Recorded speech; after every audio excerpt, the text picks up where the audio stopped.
Praise the lord. రక్షణ పొందిన క్రొత్తలో ఎంతో ఆత్మీయంగా దేవునిలో ఉంటాము. ఎక్కువగా బైబిల్ చదువుతూ ప్రేయర్ చేసుకుంటూ ఉంటాము. ఏం మాట్లాడినా దేవుని గురించే మాట్లాడతాము, బైబిల్లో టాపిక్సే మాట్లాడతాము. మందిరాన్ని విడిచిపెట్టకుండా ఎక్కువగా మందిరంలోనే ఉంటాము. అందరికీ చాలా రెస్పెక్ట్ ఇస్తూ మాట్లాడతాము. కానీ సంవత్సరం లేదా 2 సంవత్సరముల తర్వాత చాలా చేంజ్ అయిపోతాము. మళ్ళీ పాత జీవితానికి కదండి. ఎవరితో మాట్లాడము, చర్చికి వెళ్ళము, ప్రైజ్ ది లార్డ్ చెప్పము, బైబిల్ చదవడం ప్రేయర్ చేయడం తగ్గించేస్తాము. రక్షణ పొందిన విషయం కూడా మర్చిపోతాము.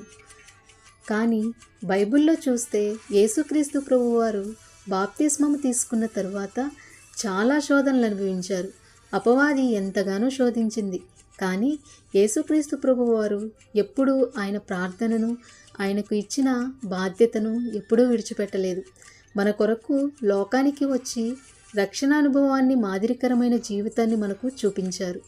మరి మనం ఎందుకు రక్షణను నిర్లక్ష్యం చేస్తున్నామో ఒక్కసారి జ్ఞాపకం చేసుకొని సరిచేసుకుందామా? ఎవరైతే ఇలాంటి జీవితంలో ఉన్నారో వారి కోసం, అలాగే మనం కూడా రక్షణ ఆత్మీయ జీవితంలో ఎదుగులాగున ప్రార్థన చేద్దాం. ఆమేన్.